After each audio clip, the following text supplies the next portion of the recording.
Important country اور اس سے کافی MCQs بھی آتے ہیں مختلف ٹیسٹ میں۔ عراق کا جو اولڈ نیم ہے اس کو میزوپوٹیمیا بھی کہا جاتا ہے۔ میزوپوٹیمیا کا مطلب ہے ان بٹوین ٹو ریورس۔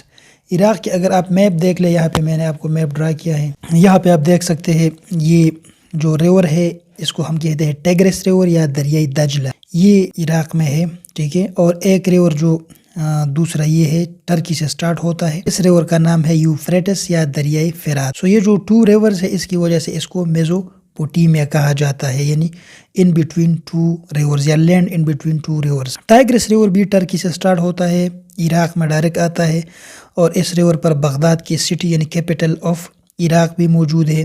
یہ جو بغداد کی سٹی ہے اس پہ بھی MCQ آیا ہے، یہ کس نے بنوایا ہے؟ تو یہ اصل میں 762 میں جو کیلف ہے ابو جعفر المنصور، یہ عباسد پیریڈ کا کیلف تھا۔ عباسد پیریڈ پہ بھی MCQ آیا ہے۔ یہ کب سٹارٹ ہوا تھا؟ 750 سے 1258 تک یہ پیریڈ تھا۔ 520 ایئرس یعنی 520 ایئرس کا یہ ان کا خلافت کا دور تھا۔ بغداد کو مدینۃ السلام یعنی سٹی آف پیس بھی کہا جاتا ہے۔ یہ وہی سٹی ہے جس پر 1258 یعنی 1258 میں کس نے حملہ کیا تھا؟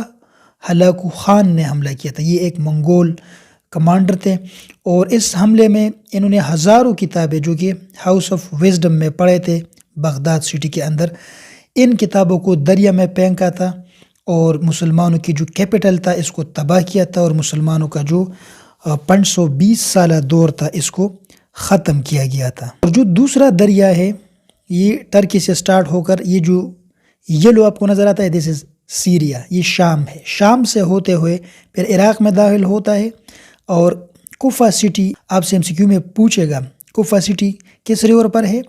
یوفریٹس یعنی دریائے فرات پر ہے، یہ والا دریائے فرات۔ اس کے بعد جو کربلا کا علاقہ ہے یہ بھی یوفریٹس یعنی دریائے فرات کے قریب واقع ہے، اور پھر یہ دریا آگے جا کر نجب سٹی بھی اس دریا پر واقع ہے، اور پھر یہ دریا جو دجلہ ہے اس کے ساتھ مل کر بصرہ سے گزرتا ہے، اور پھر یہاں پہ یہ پرشین گلف میں یہ اس کا پانی مل جاتی ہے۔ یہ جو ایریا ہے یہ مسلم ہسٹری میں بہت زیادہ امپورٹنٹ ہے، اور اس کو سمجھنا آپ کے لیے ضروری ہے، یہ آپ کی کام ضرور آئے۔ پہلے میں مدینہ سے سٹارٹ لیتا ہوں۔ مدینہ کیپٹل تھا کس کا؟ محمد صلی اللہ علیہ وسلم، اور اس کے جو 3 راشدون ہے جس میں حضرت ابو بکر، حضرت عمر، حضرت عثمان رضی اللہ عنہ شامل ہے، ان کی کیپٹل کیا تھا؟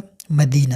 اس کے بعد مدینہ میں کچھ مسائل کی وجہ سے حضرت علی رضی اللہ عنہ نے مدینہ سے کیپٹل شفٹ کیا کس طرف؟